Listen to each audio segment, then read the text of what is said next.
they too will be held accountable. President Trump is expected to sign the bill. Steve Clausen, California News. It's maybe the night that my dreams might let me know all the stars are closer, all the stars are closer. Tell me what you gonna do to me. Confrontation ain't nothing new to me. You could bring a bullet, bring a sword, bring a morgue, but you can't bring the truth to me. Alexa, play Kendrick Lamar and SZA. Okay. Maybe the night that my dreams might let me know all the stars are closer. With Amazon Music, a voice is all you need. Get tens of millions of songs. Download the Amazon Music app today. College football's playoffs is this week's Geico Sports Now. It's this week's Geico Sports Now. Sports Now. The top 3 undefeated teams, pretty much no-brainers for the committee making the all-important picks. So now the hype for these 2 games and the finals really cranks up. The semifinal games are being played on December 29th, then the 2 winners meet in the national championship game, which kicks off on January 7th. Geico could assist you in saving lots of money on your car insurance. Go right now to geico.com for all the details. Looking for a new place to eat? Delicious food at a great value? The Tri-City Center in Redlands is proud to announce the grand opening of a fine new dining establishment. Terry's Diner, at the former location of the Spunky Steer in Redlands, is officially open for business daily from 6 a.m. to 9 p.m. with delicious, mouth-watering breakfast, lunches, and dinners. Treat yourself to Terry's tasty dessert menu, such as Terry's famous sundaes, banana splits, hot fudge cake, old-fashioned root beer floats, frosties, cakes, and pies, too. You'll find weekly lunch and dinner specials, all under $10, including Angus steaks, burgers, Greek salads, pasta seafoods with wine and beer. Terry's brings years of tasty temptations from DJs in San Bernardino and Alta Loma. Join a new tradition in Redlands. Stop by at 1350 Industrial Park Avenue between Tennessee and Alabama in the Tri-City Center. Google Terry's Diner Redlands on Yelp or find them terrysdinerredlands.com. This is KCAA.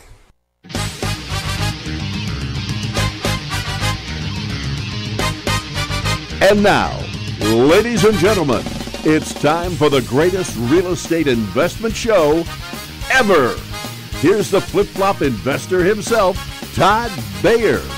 Hey everyone, how we doing out there today? This is the Flip-Flop Investor Show, and I am your host, Todd Bayer, the Flip-Flop Investor himself. Every week we get together, talk about real estate investing here in the Inland Empire, and every week I like to bring on a local expert, somebody who knows what they're talking about in real estate. And this week we have one of the hardest guests I've ever had to get onto this show. You know, usually people are beating my door down trying to get on this show, but today I had to beat this guy's door down. He is not just my accountant, but many people's accountant in the real estate investing world. Brooke Horspool, how you doing today, Brooke? Oh, Todd, I'm doing fantastic. Thanks for having me on. Absolutely, man. Glad to have you finally. You know, I actually you were going to come on a few weeks ago, and you had to cancel last minute, which was fine. No hard feelings. But I had people ask me while the show was going on where you were, because I had told so many people that you were coming on. They were like, like, what happened to Brooke?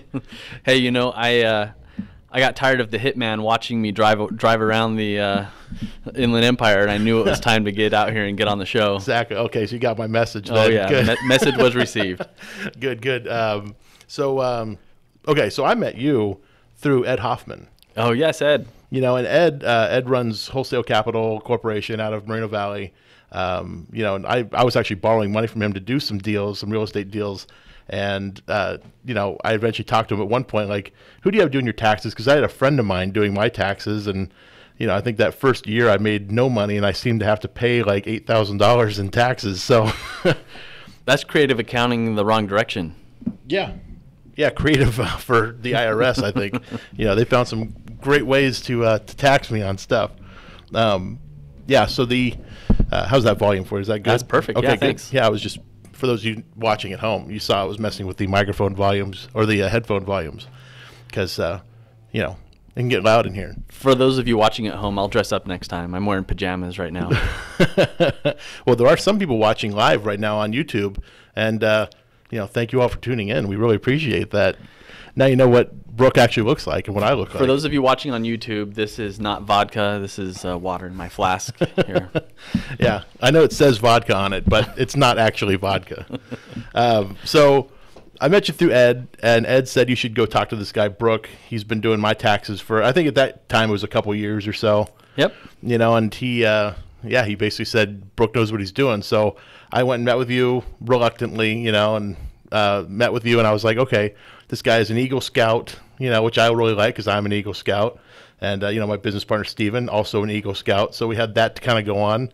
And I just happen to trust Eagle Scouts. I don't know what it is. I think it's part of the Scout Law. We're trustworthy. That's true. It is actually the first law of the Scout Law. Yep. Yeah, trustworthy, loyal, helpful, and all those.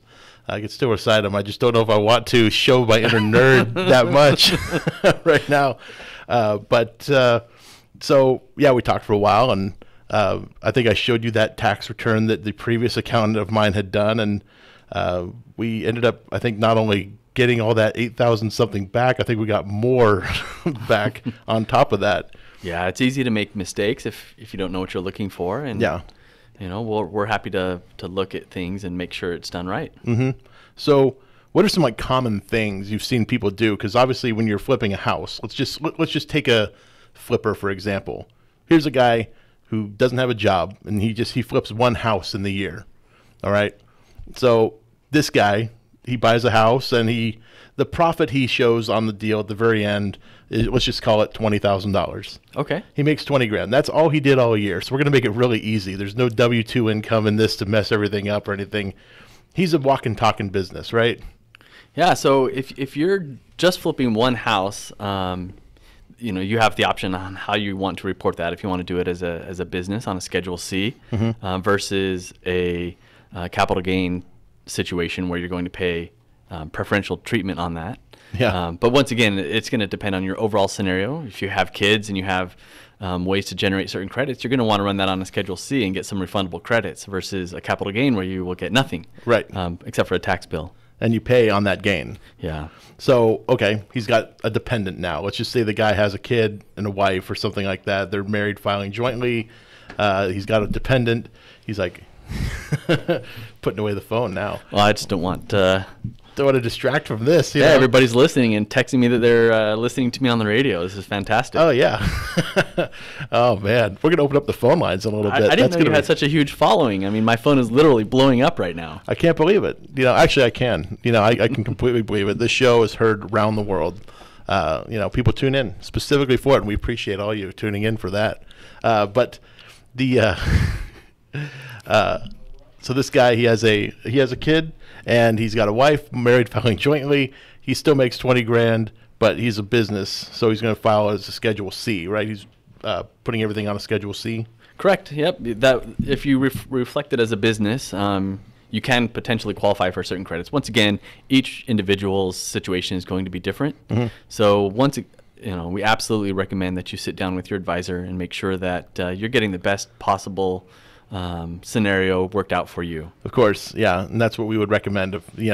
That you sit down with your person. This is just for example purposes. This is not anybody in particular. And even if the situation sounds like your situation, it's not for you. You should still talk to somebody who knows your entire situation. Right, exactly. Yeah. You know, even if I describe it to the T, it's still not right. It's still not you. So talk to your real people. So that being said, okay, you know what? When I first sat down with you, I didn't know the difference between. I didn't even know that there was a Schedule A and a Schedule C and all this. Is there a Schedule B? There is a Schedule B. See, I don't know that. This is an area that I'm very unfamiliar with. That's why you're here. I'm happy to answer any and all of these questions. Yeah, you think we should open up the phone lines? You could open up the phone lines, and I will be glad to take some calls. Yeah, happy to help people out. How about this? If anybody here wants to talk to a real CPA that knows real estate investing, taxation, and so forth, you can call in. The local call-in line here is 909-792-5222, and if you call in, we'll take your call, and as long as you don't, as long as it's relating to real estate in some way, we'll answer your question to the best of our ability. So yeah, again, that number is 909-792-5222, and call in. And if you And truthfully, if we don't know the answer, we'll schedule an appointment and charge you $1,000 an hour to come in and get some good advice. And we'll figure out the answer between now and then. Oh yeah, we'll look it all up and it'll be get worth you an the answer. $1,000 consulting fee. Yeah, I promise. You know, I don't guarantee it, but I promise. Okay, so Schedule A. This is for people who, what, like you sort of like have a side business or something? You know, I think taxes are really boring. What I really want to know is, how did you get the nickname the flip-flop investor? Well, okay, so most of the people know this already, but, you know, it should be obvious to you. You should know this, but you know, it's because I wear flip-flops mostly as my preferred footwear, and I invest in stuff. So the flip-flop investor. So it's very self-apparent once you see you. Once people see me, they're like, okay, that makes sense. And then I also have a shirt that says the flip-flop investors on it, which just solidifies it even more. That. So let me ask you this. If I were to come work for your firm, would I be issued flip-flops or would I have to go buy my own? You got to get your own, yeah. Okay. Yeah, unfortunately, which, you know, falls under an interesting tax thing, right? Yeah, and unfortunately, unreimbursed work expenses, if I were to buy my own flip-flops, right. Up until this year, I could write them off. Yeah. Starting in 2018 and going forward, you're no longer able to write off the cost of your flip-flops. Really? Yeah. As an employee? As an employee. But I use them as a marketing tool. Well, you can write them off because you're marketing my brand. And it's a corporation. That's the key, is you get away from being an employee, start your own business. Right. The American dream.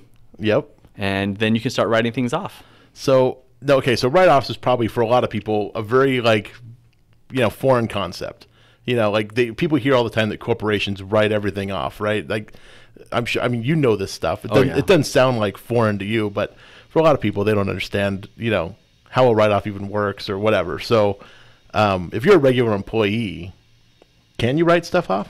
Up until this year, yes. If you worked for a big company, Boeing, and you were in charge of going around and visiting different locations, and Boeing had a reimbursement policy that excluded certain things, and you were incurring those certain things, mileage, or if you had to buy your own, pay for your own hotel, travel that Boeing wasn't reimbursing you for. And disclaimer, I'm sure Boeing does reimburse for all of these things. Yeah, well, only if you stay at a Motel 6. If you decide to stay at the Hyatt, they don't reimburse. Then you're on your own. Yeah, who knows? I've heard there was a company I remember that said that they would cover up to a certain point for a hotel stay, and it was like $60 a night or something. Oh, fantastic. Yeah, I'm like, but that's not that great of a hotel in a lot of places. You know, that brings me back to the caller who asked if you could camp in your front yard. So if you brought your own tent, right, then you'd be okay to write off the tent. Yeah. So those types of things that you would have to pay for in addition that your company was not reimbursing you for up until 2018.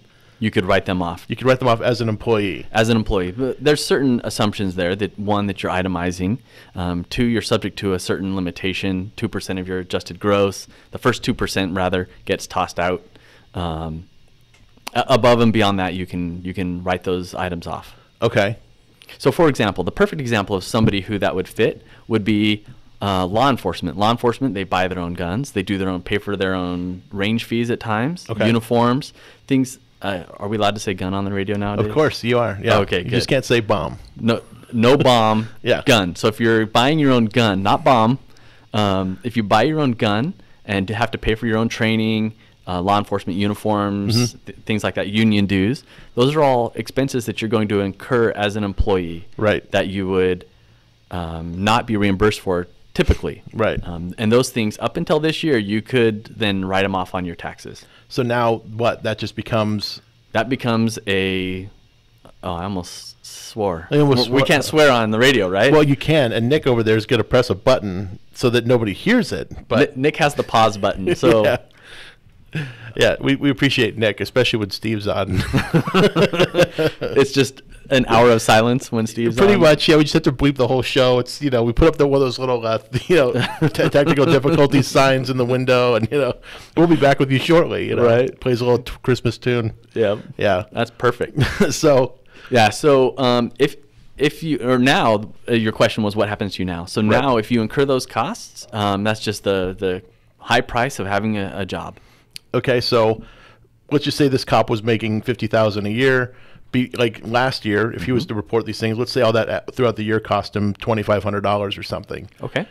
So what a write-off does is takes that $50,000, and when the IRS looks at his income, he didn't make $50,000. He took $2,500 off of that, and now his basis for taxation is at, $47,500. Correct. Right. With some other adjustments, but yeah, that's the underlying gist. Is you reduce your taxable income by that amount. You're writing off your taxable income or reducing your taxable income by a certain amount. But I guess so. He's probably already taxed because he's paid as an employee, right? So he's already paying every time he gets a paycheck. His tax is already paid for him.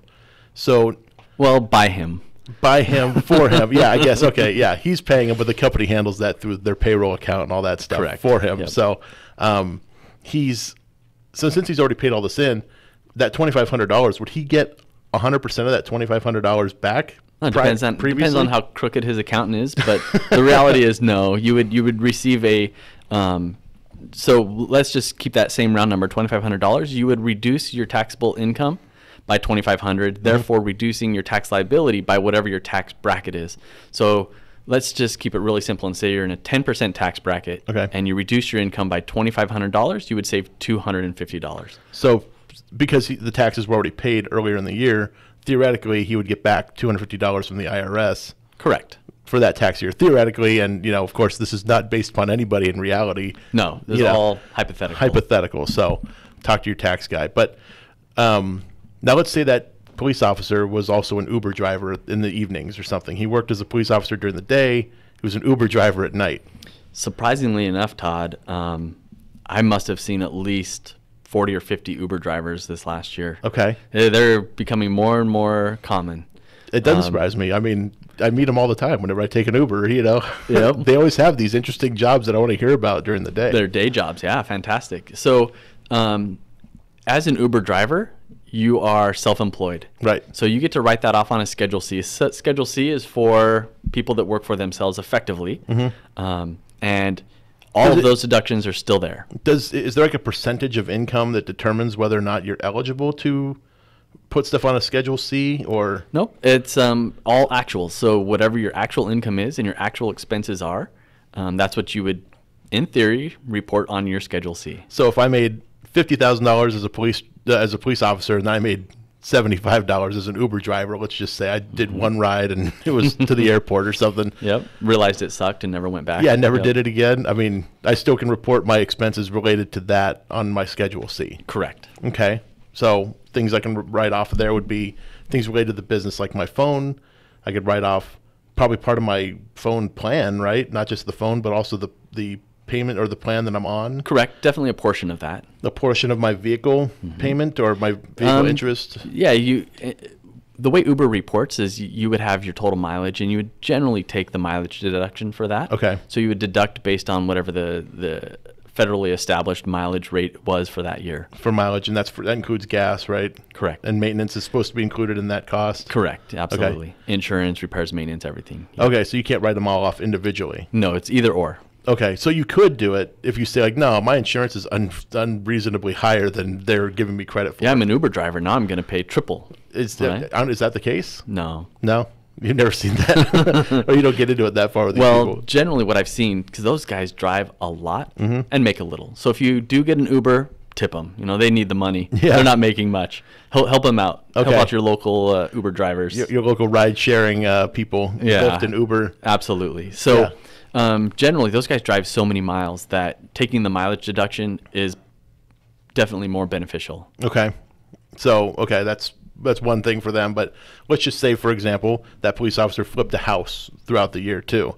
Same thing. He can now report the deductions on his Schedule C for flipping that house. Yeah, if he wanted to. So now, once again, this is going to get very specific to the individual situation. If a police officer who had a wonderful W-2 and is doing a great service, once again, if you pull me over, I love police. Right. Oh, yeah.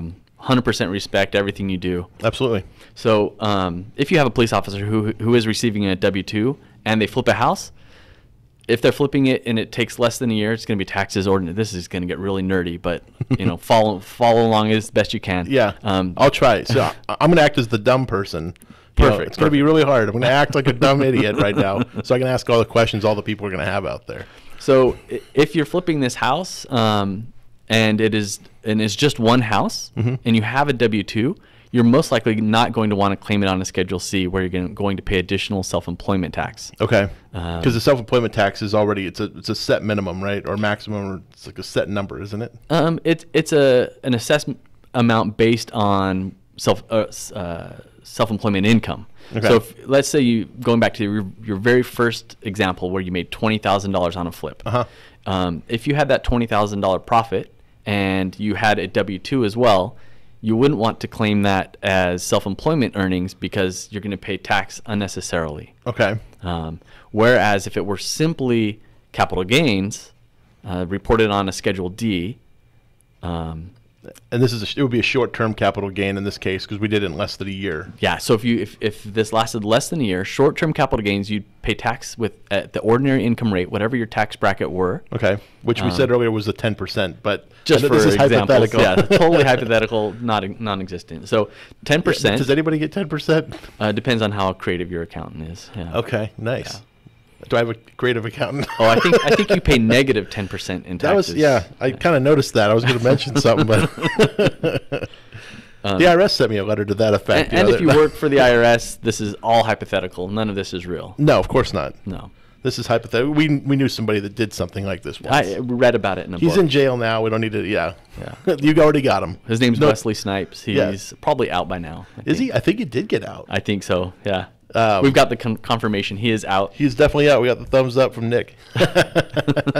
Nick's our fact checker in the green room. And he's also the guy that's taking live calls right now. If you guys have any kind of tax-related questions and you want to talk to a real-life CPA, Mr. Brooke Horsepool, or you just want to ask me, Todd Bayer, the flip-flop investor, anything you want about real estate, you can call us. Local call-in line, 909-792-5222. We'll take your call live on the air. Could be a lot of fun for you. Could be a lot of fun for us. We'll wait and see. I can't wait to get these calls. I'm getting people texting me stuff, but that's not a question for that's not a radio question. Are they asking you what brand of flip-flop you wear? They were asking what time I'm picking up my son later. You know, I don't know. Probably later. I'll text them back after the show. Is that the police? Is he in custody right now? That was the police. Yeah, they were. They picked up my son. No, no, he's. We're getting our haircut later. Oh, you and your son are? Yeah, we're due. Yeah, I'm getting. People are starting to ask what band I'm in. It's getting so long. You know what the name of my band is. Okay, so back to taxes and Schedule C's and whatnot. This police officer, he's now at a 10% tax bracket. You know, because of his $50,000 earned income job. Right? He's so now the gain, this $20,000 gain, he's going to get taxed at 10%, essentially, if we're going off that example. Correct. Yeah, and if he were to claim that all as self-employment income, he would pay the 10% hypothetical as well as the self-employment tax. Okay, but if he just did it as not a business, which means he's not taking any write-offs on it. Correct. So wouldn't he have to go based upon his gross income on that deal? Like, you know, like, or can he write off any, like, the... That's a great question. So, yeah, you would still write off all of the same costs associated with flipping that house. Okay. The purchase price, the rehab costs, everything else, just as you would on a Schedule C. So you're just building up the purchase price as well as the sales price, and you're going to have that spread, which is going to give you your gain. Very cool. We got our first phone call. Uh-oh. Let's take it real fast. We got let's see, I think I clicked this button here. Is that Julio on the phone? Good afternoon. I just tuned into the radio, and I took the opportunity to ask a question. Now, over the years, we saved up enough money, and we purchased a rental property. Okay. Now, we've invested money into the property because it was kind of a fixer-upper. And my question is, since we did purchase the property out cash, can we deduct it also, even though we already are a homeowner? This would be our second or investment home? That sounds like a tax-related question to me. Brooke, you want to take that one? I'd be glad to field this. Is this investment property set up as a rental at this time? Yes, it's actually 2 units, so one of them is currently rented. Is the other one one you're living in, or are they both going to be rentals at some point in time? Both are going to be rental. Oh, fantastic. So what you would do is you would set that up on a Schedule E. A Schedule E is where you report your real estate income and expenses. Now, even though you paid cash for that property, you still get the benefit of depreciating that property. So let's say that the property were purchased for $100,000. Obviously, it's not in California. If you bought it for $100,000, especially a duplex, right? So, let's say you bought it for $100,000. You will take that property and you will depreciate it minus the cost of the land. So, the normal split is going to be roughly 20% for land, 80% for the building. So you would depreciate that building, the $80,000 that remains over 27 and a half years. So all costs will be accounted for, deducted to offset that rental income you're receiving. I think that's a really great move, Julio. If you have any questions further, please let us know. Great. Thank you. Absolutely. Thanks for calling in. We appreciate it. Take care. All right. So that was a good question. And actually, when you say 27 and a half years for depreciation, it kind of got me thinking, because that's a method that some investors use to find deals, is they look for homes that have been, or properties that have been owned by an investor for 27 years, because since they can't claim the depreciation, they should sell, because they should probably sell or at least 1031 into another property, so it's one method that some investors use to find deals. Yeah, if you 1031 up and get into a more expensive property, you'll be able to start depreciating again. Exactly. So that 27 and a half year number is a very key one to remember. Another great trick is to, if you own property and you're single, you can go marry somebody who's 98 years old, getting ready to pass away. When they pass away, you can step up your basis in the properties and depreciate all over again. Just make sure you get it all in a trust. Yeah, I think, was it Anna Nicole Smith that did that? I can't remember. I think she did it the other way around, though. She married somebody who was old and rich instead of somebody who was old and ready to... This is really horrible. I'm sorry I took us down this path. Yeah, I know. This is, hey, but it's the reality. People do it this way. Right? It's tax planning, guys. Yeah, tax and estate planning. And gals, yeah. Guys and gals. Yeah, we can't be excluding people or anything like that. So absolutely not. We may have another call coming in. We're Nick's fielding the call right now. He's these lines are actually furiously. I think when people see that they can talk to $1,000 an hour CPA for free, they jump on that opportunity. I would have jumped. Had I known that we were doing this for free, I'd have brought my own questions. Oh wait, I'm not being paid? Yeah, actually, no. Oh, can I get a flip-flop investor's T-shirt? Unfortunately, no. I don't have one in your size. Yeah, I'd have to get, what, is that a large? Actually, I wear a large. Thanks for noticing. You're welcome. All right, we got, hit that button twice. All right, we got another call. Is this, Stell? Stell. All right, is this Stell we got on the line here? Nope, let's try this one. Stell, is that you on the line? Stell? Stottle. Stottle McBakels, good to have you. How you doing today? Pretty good. Great. I had a question for Brooke. Sure. How are you? Pretty good. How are you guys? Oh, not too bad? Good.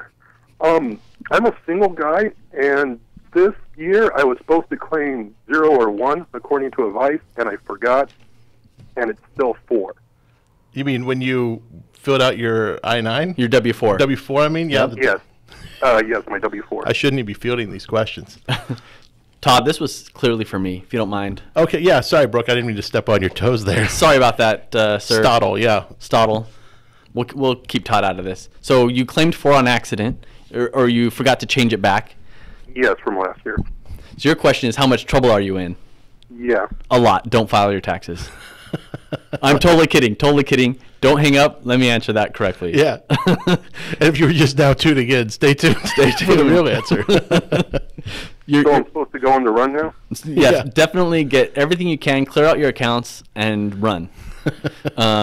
That's option number 1. Belize is nice this time of year. Yes. The real option is, so you're saying single guy, no kids, right? Yes. But I recently bought a house. Okay. That helps. Recently is in the last year? few months or like the beginning of the year? March. March. Oh, perfect. So you'll have a decent amount of mortgage interest that you've paid and some property taxes. Looks like you probably got both payments of the property taxes in. That'll help somewhat. You'll probably still owe, depending on your overall tax situation. I'm not sure how much you make, and you probably don't want to disclose it over the airwaves. I think there's at least 6 million listeners. I'm getting 5 million listeners. So you probably don't want to disclose what you make over the phone. But if you claimed 4 all year, you're probably under withheld. What I would recommend is by January 15th of 2019, you can still make an estimated tax payment, and that will count towards your 2018 tax year. So what you would want to do is run a hypothetical situation with the best numbers you can, come up with the best estimate on what you think you would owe, and then probably make that estimated payment to avoid any penalties or interest for 2018. And then what about the, because he had mentioned the amount of dependents that he had, that he wrote down 4. Should he change that? Oh, I would absolutely go back in and change that as soon as you can. Okay. It's really common that people will, when they know they're going to get a bonus, or when they know that something's changing on a paycheck, they'll go in and go exempt or just increase their exemptions. And most times, I would say 9 out of 10 times, people forget to change it back. Mm-hmm. They come to me at tax time and they say, I think I'm in trouble. And I tell them, yeah, you're in trouble. We'll figure it out. It's just money. So does that answer your question there, sir? Yes. Mr. McBakels, we thank you so much for calling in. We'll talk to you soon. Thank you. You too. Take care. Bye. All right. Stala McBakels. Kind of famous in some circles, Not many people have ever heard his voice before. He actually has a radio voice. It was a great voice. Really did, yeah. I should get Stala McBakels on the show sometime, It had a dense quality to it, which is great for radio. It really did. Sounded, very radio-ish. Yeah. He definitely knew what he was doing. Thick. Like he probably has a beard. really nice beard. Yeah, probably. Yeah. I would imagine. Dependence, though, it brings up an interesting, because maximum you can put is 9, right? On a W-2? Yeah. I'm sorry, on a W-4? W-4, yeah. You can go exempt. Exempt is where you're going to have nothing withheld. But how do you just claim that? Yeah. One day you just feel like it? On a W-4, you can go in and check the box that says, I am exempt from taxes. And so when you get your paycheck, you're getting the full amount. Yeah, minus the Social Security and Medicare. So those things are mandatory. Yeah, those are mandatory. You can't avoid those. Nope. But you'll be paying no federal, no state income tax through your employer. Correct. However, when you'll pay it at the end of the year. So if you feel that you can invest that money better than the IRS can, maybe that would be something somebody should consider. Or is this a really bad idea that I'm coming up with? This is the worst tax advice you will ever get. Actually, it's fantastic tax advice if you are extremely disciplined. Okay. Most people will take that money and spend it. Yeah. So if you, let's just say, have a great method of investing in something, and you actually do have you're a pretty high wage earner, and it's not going to be like a couple $100 or something. You could theoretically put yourself down as an exempt employee, take your full paycheck minus Medicare and Social Security, yep. And basically not pay any tax throughout the entire year. Invest that money if you're smart about it, and then at the end of the year, when you find out what your tax implication is, then invest the money. Yes, and the reason why that's also not a good idea, mm-hmm. I'll elaborate a little bit further. Not only will people spend all of their money, right, but another reason that's a bad idea is if you haven't had money withheld on your W-2 and you owe money at the end of the year, mm-hmm. you will be assessed underpayment penalties and interest on that money. Really? And you don't want to do that. There's no need to give the government extra money. Okay, so the reason why I'm asking Brooke this, I asked him these things once, and this is what he told me, not to do it. So if anybody out there's getting any bright ideas, it's not a bright idea. Don't do it. Yeah, don't do it. Sometimes I bring these things up to help other people out because they have these questions. Yeah, if you have any question, feel free to call or text Todd anytime, and he'll forward them on to me. Anytime between 2 a.m. and 6 a.m. Those are the best times. Yeah. That's when his phone's the quietest. Or you could call, right now, call in at 909-792-5222, and we will take your call live on the air like we've done for Julio and Mr. McBakels. Again, that's 909-792-5222. to call in live, talk to a real live CPA, and he'll give you some real life advice. And a real live flip-flop investor. A real live flip-flop investor. You get me. Nobody's going to ask me any questions today. I already feel it. Well, they probably get you every week. That's true. They do. And they've pretty much gotten everything I got now. I don't have anything else to give. Unless you come up with a good question, I'll answer it. It might be wrong, but I'll give you an answer. So I'll ask you a question. All right. See if I can stump you. Okay. It'll probably be easier than you think. Is it a good time to buy right now? Is now a good time to buy? Are you talking about for a home to purchase and live in, or a home to invest in? Invest. So you want to buy a rental, or you want to buy a flip? I would say a rental. Okay. And you want to buy it here in California? Sure. Okay. We'll say California. All right. It's probably not a great idea. Is that because prices are too high right now? It's high. If you have cash, let's just say you have a bunch of cash sitting around, and you can afford to buy a property and you want to rent it out, you're probably not going to have a very big yield. You're not going to probably make a ton of money on it, but you could very well do it. You'll make something. You're going to get rental income each month, and you still have an asset. However, that asset within the next, maybe 5 years might not be worth exactly what it's worth right now. It might be less. Of course, prices will probably come back at some point. So if you plan on keeping it for the next 30 years, it could be a good investment. Sure. You can always borrow against it if you ever want to leverage up a little bit. But there's other states that are probably better to buy rental property in right now. Are there any states that you're looking at, or not me? Not right now. Not right now. Okay. I'm not a big out of state guy. There's people that come to the club that are big and out of state. We have a guy that does a lot of stuff in Ohio. Somebody that does stuff in Tennessee. Interesting. But yeah, I'm not an out of state guy. Not because I'm against it. I just don't really see the need to do it. I have plenty of deals right here in our own backyard in the Inland Empire. I don't have to go to LA, Orange County, or San Diego. I can stay right here. I love it. And do just fine. So, but if you want to specialize in Ohio, why not? Yeah, and then you can write off your trips to Ohio to go visit your long lost relatives out in Ohio, Dayton or Columbus. I mean, there's so many places in Ohio you could go where relatives may be.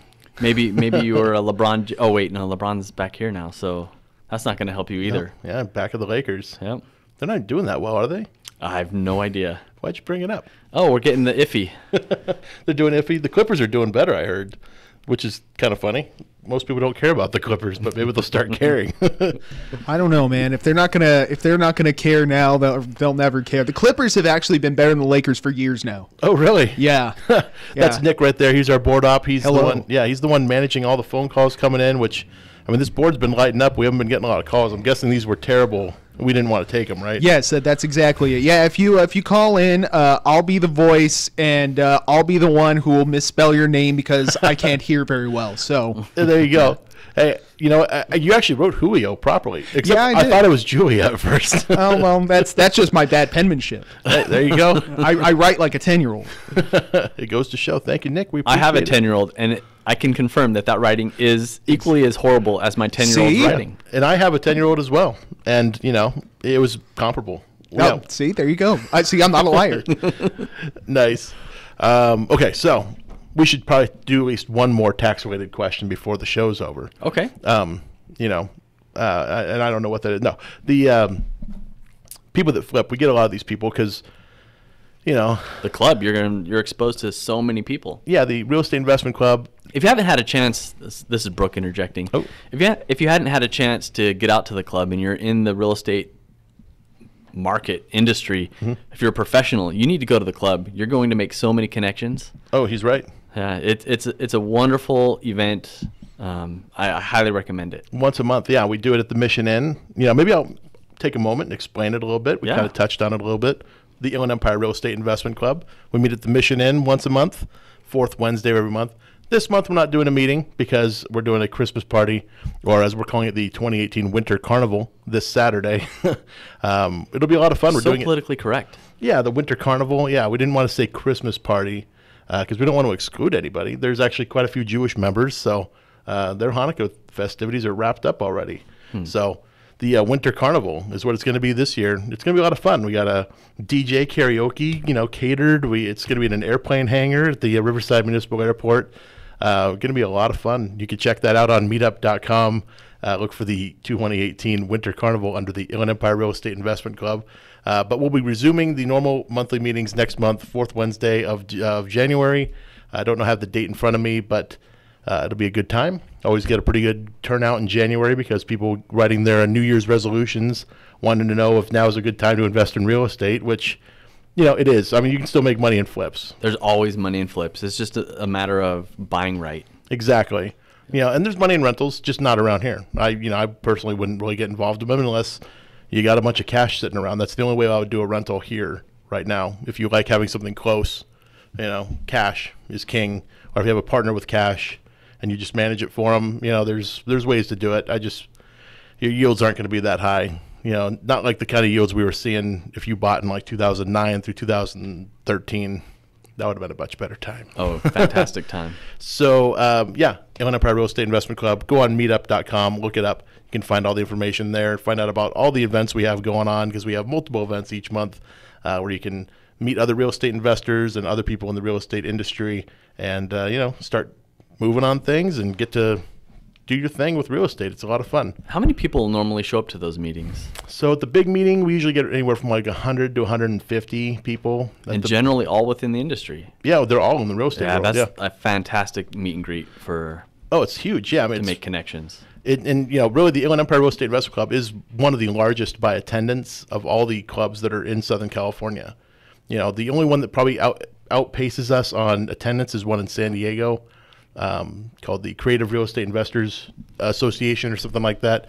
They get probably about 150 to 200 people at theirs each month. But, it's down in San Diego. We're the only thing local that I went to one out in Orange County, and even out there they were talking about the size and the depth of the Inland Empire Club. Yeah. So, you guys are... famous. That doesn't surprise me. Did you go with Jim Keller to the OC Phoebe, I think? It was. That was the one. Jim Keller. He's such a good guy. Oh, yeah. Jim's a good guy. He's been a frequent guest on the show before. Many people enjoy Jim. He's got a face for radio. He really he's perfect. Does. Yeah, great face for radio. Yeah, he's got, lots of great things I could say about him. But, he's probably listening right now, and I don't want to make him feel bad. I know. I shouldn't say that. He's actually devastatingly handsome. He really is, yeah. He was like the high school quarterback, he was like the all-star. He had all the girlfriends, Now he's a married father, grandfather now. Grandfather, yes. Yeah. And he's been a grandfather for a few years, but yeah. He is a wonderful, wonderful person. Mm-hmm. He is. You should get to know Jim. Fun guy. You'll see him at the meeting if you show up. Yep, on January. He won't be there at the Christmas party, though. He's going to visit his daughter in Texas. Oh, fantastic. So he will not be in attendance this Saturday, unfortunately. But I'll be there. Hey, you can come meet me. A few other people. Just look for the guy in the flip-flops. Actually, I won't be wearing flip-flops. There is formal. Okay, it's not formal. Okay. No tuxedos. It's either you dress 80s or you dress as your favorite Christmas movie character. This is how we're doing this Christmas party. Last year we did pajamas, which was amazing. You'd be surprised how many. It was probably about 90% of the people that showed up came in pajamas. And these are people that, some of these people that came were, they got some money. These are not poor people. You kind of figured they were going to dress up. That's kind of like a special glimpse, like an insight into their personal lives. What do they dress like at home at night? Yeah, exactly. One guy wore one of those sets of pajamas where he has the buttons on the back. You can flap the butt part down. Whoa, was it closed? It was closed for the most part. I didn't see him all night, so I don't know what he was doing in the photo booth and so forth. But, I do remember he took advantage of that open bar. So I don't know if that flap stayed closed all night. Probably closed by the end of the night. Or probably opened by the end of the night. It's possible. I wasn't around when it happened, so we'll I'm going to call him after this and we'll find out. Nice. It's going to be a lot of fun. Yeah, we're going to have a good time. But yeah, we did an ugly Christmas sweater one year. A lot of people, we just go, it's for fun. I mean, that's the idea. The real estate investment world, there's a lot of money floating around, a lot of tension, a lot of stress and stuff. So this is kind of like the one time a year we just sort of all let our hair down and have some fun. I love it. And, it's always a big blowout bash. So this year's going to be no exception. It's going to be a lot of fun. Writing all those checks was a lot of fun too. It's a very expensive part. Oh yeah, that's the best part. Yeah, the best part about it. I know, just watching all that money leave the account, but it'll be good. It'll be well worth it. And all the members have paid for it all year. So we appreciate it because the club doesn't make money. It was never supposed to make money. A lot of people thought that we got into it because, we could put on these events and, you charge all this money and stuff. And it's like, we charge $30. That's basically what we have to pay per person at the Mission Inn anyway. Oh, yeah. It's not like we're pocketing all this money and going off and living lavish lifestyles. Well, as your CPA, I recommend that you increase that fee and pocket some money. You think so? Oh, absolutely. Well, don't I have to pay taxes if we start making money? Oh, I'm happy to pay tax on money earned. Oh, really? Once again, Absolutely. hypothetical. Hypothetical, yeah. Most people enjoy paying their fair share. I get it, yeah. If you don't enjoy paying your fair share, that's just un-American. Un-American. I can't believe it. Yeah, obviously people want to minimize their taxes as much as they possibly can. So let's go over some fast strategies maybe, because this is the end of the year and people are going to be filing their taxes, here in another month. You're going to start getting real busy here. That's probably why you were able to come on finally. Yeah, this is my downtime. Yeah, for like a month, and then it gets crazy again. I actually file unemployment for a month. It's fantastic. Do you get taxed on unemployment money? You do, federally, but not state. Really? Yeah. They actually tax you on that. It just seems kind of surprising to me. They get you coming and going. That's true. Yep. And during the whole entire time. During the time, too. Yeah. I know, like the first thing I did when I was born, I had to fill out a tax form, Actually, as it turns out, the doctor, they kind of slap you when you first come out. Well, apparently you turn to the nurses, and they got a couple in on me, too. Like, a real ugly kid. That's why you do radio. Yeah, exactly. That's why I'm on the radio now. I tried to get my own TV show, but NBC was like, no. We got a radio show for people like you. So, thanks. No, we appreciate NBC and everything they do for us. Yeah, we really appreciate it. Anyway, so back to so your question, tax strategies for the end of the year. Yeah, for the end of the year. There's a lot of things you should do if you have the option or the availability to defer money into a 401k plan. If you have a job, W-2 job where you have an employer who has an employer sponsored plan, max that out before the end of the year if you can. Okay, because strategy number one. I just signed up for the company 401k, but I'm kind of worried because I don't think I can run that far. That's a long ways. It is. Yeah, that's right. Rim shot. Yeah, exactly. I had to throw that in there somewhere. I like it. I've been sitting on that one all year. Just waiting for the right up. This was it. That's why that was my chance. That's why you invited me in specifically for that joke. That was So that's all the time we have for today. So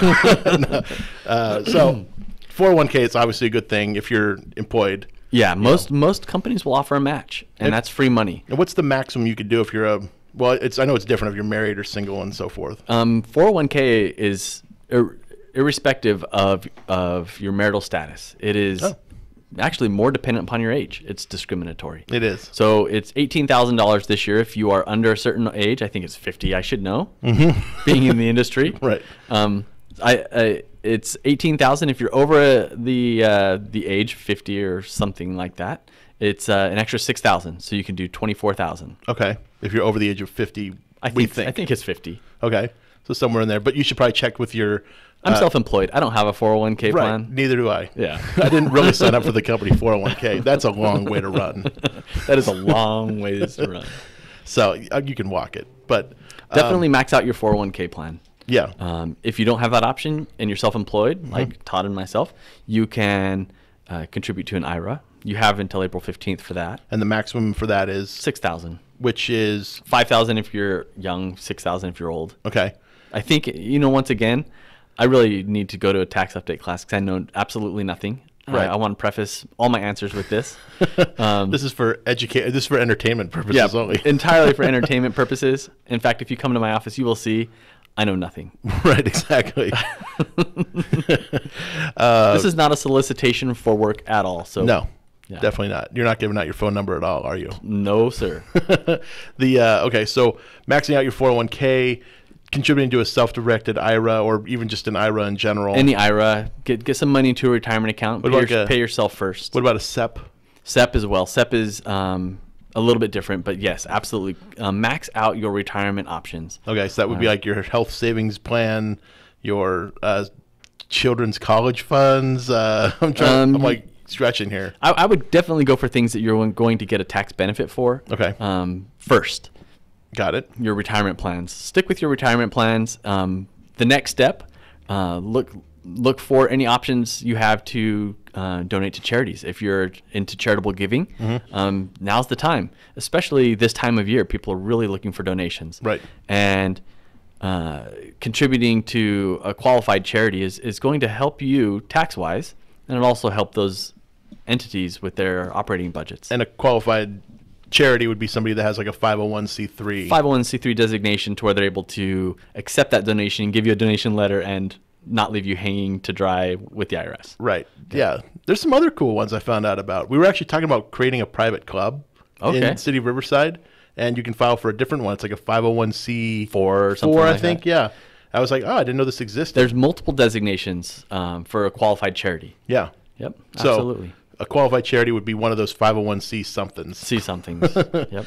C1 through 9 or whatever they are. I don't know. That's obviously a great way to kind of write off or like reduce your taxable basis or all those things. It's an itemized deduction. So once again, if you itemize, usually if you own a home, you're going to be itemizing because of the mortgage interest and property taxes. Your charitable donations will increase that as well. Okay. Let me ask you something, because it just popped in my mind. When it comes to an IRA, so there's traditional and there's Roth, right? Yep. Traditional would be coming from pre-tax dollars. Correct. And Roths come from post-tax, money you've already paid tax on. Yep. If I claimed as exempt on my taxes, with my W-4 income, if I claimed exempt, if I contributed to an IRA, is it have to go to a traditional then? Because I didn't actually pay tax on it? Or is this just a oddball question that only I could come up with? Right. Those really don't have to do with each other. Okay. So if you claim exempt, meaning you didn't withhold taxes on your tax return, first and foremost, you're screwed. Second of all, you're contributing to an IRA is going to lower your tax liability. So let's go back to the police officer who made $50,000. Okay. Let's say he made $50,000, went exempt, had nothing withheld. Okay. And start contributing to his IRA. If he contributed to an IRA, at the end of the year, he maxed it out at $6,000. He went from $50,000 taxable down to $44,000 now, which helps out quite a bit. Okay. He'll pay tax on only $44,000 now, which is good. I mean, it's better than paying tax on $50,000. Sure. Yeah, it's $6,000 less than taxable. Less. Which if we were going off that 10% tax bracket he was in earlier, $600 right there. That's nice. That's a paid himself. He paid himself. Yep, $600. But if he went exempt, he would have to cough up all that money. The rest of the money. So the fact that he contributed to an IRA, he could have designated Roth or traditional. It wouldn't have really mattered at that point. No, that's a good distinction. So had he designated it as a Roth IRA, which would be for post-tax dollars, after tax dollars. So he's using after tax dollars. He doesn't get that write-off. So that $50,000 stays at $50,000. Okay. He'd pay tax on that full bore right now. Okay. So basically, the $600 savings that he would have made is gone. If he were to do something like that, hopefully he's making more than $600 off his $6,000 to justify doing something like that. And John, who just passed us on the 10 freeway, is turning over in his car right now saying, a Roth IRA is the best thing in the world. He's right.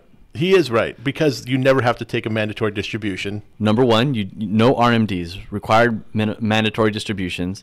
Required minimum distribution. Yeah, you throw out mandatory. I said mandatory, yeah. Required minimum distribution. There's no RMDs for a Roth IRA, number one. And number two, you will never pay tax on any of that money. The principal you put in, the gain. With some exceptions. You already paid tax on that principal. So, but there are some exceptions to that, right? With like if you take it out early or anything like that. Yeah. Well, and also if you're running a business on that money or something, don't you get hit with a the UBIT, the unrelated business income tax? Yeah. So it depending on how you're investing that money, you potentially could pay tax, which it is easy to get around. I don't want to say get around taxes, but it's easy to figure out how to use that money in a way to structure that transaction to where you're not paying tax. Absolutely. Okay. Yeah. So because that's something that all the self-directed IRA people talk about is the UBIT. And UBIT. Yep. You need them as your self-directed IRA custodian because they'll help you figure out how not to pay. Precisely. And they're good. The self-directed IRAs are fantastic. It's a phenomenal tool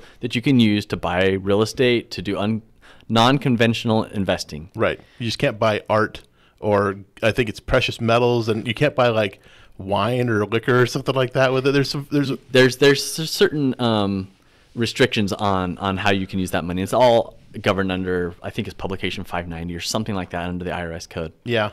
It's out there somewhere. Find a good IRA custodian. They'll help you figure all that stuff out. And also definitely find a good CPA who will be able to advise you on that. Of course, because you don't want to make these decisions completely on your own, and you don't want to make them based upon anything we've said today. No, absolutely not. Yeah, make decisions after you've talked to your professional people, not us. Yes, we're just a couple guys with a couple good faces for radio. That's right. We've definitely got the faces for radio.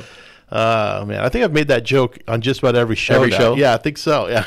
It doesn't get old. It's been confirmed. It's been confirmed every show. They actually have a scorecard inside. Is that what that was? I was wondering what that thing was. Yep. You guys out on the wall. I thought it was days you were locked into that room.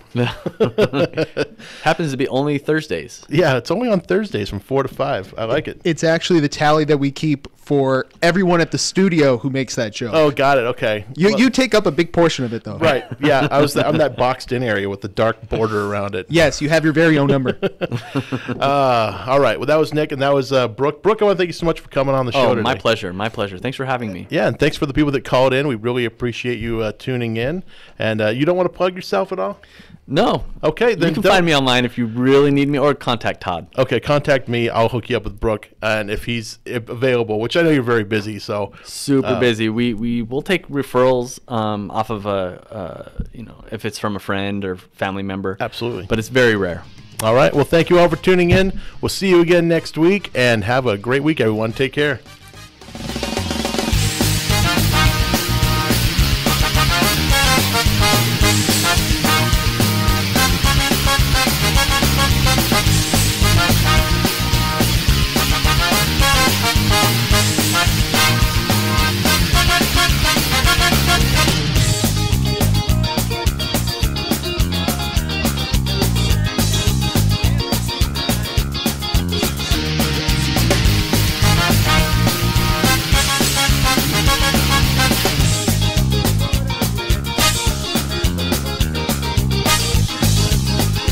KCAA Loma Linda, 1050 AM, 106.5 FM, and now 102.3 FM.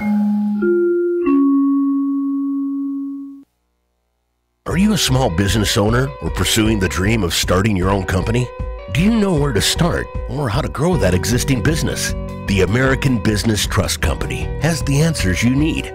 The American Business Trust Company can help you start up with capital, business strategy, sales, and marketing, and establish your company with a physical location or an online presence on the internet. You decide. You bring the idea. Then American Business Trust can help with the rest. For a free evaluation, visit them online at abtrustco.com. That's abtrustco.com.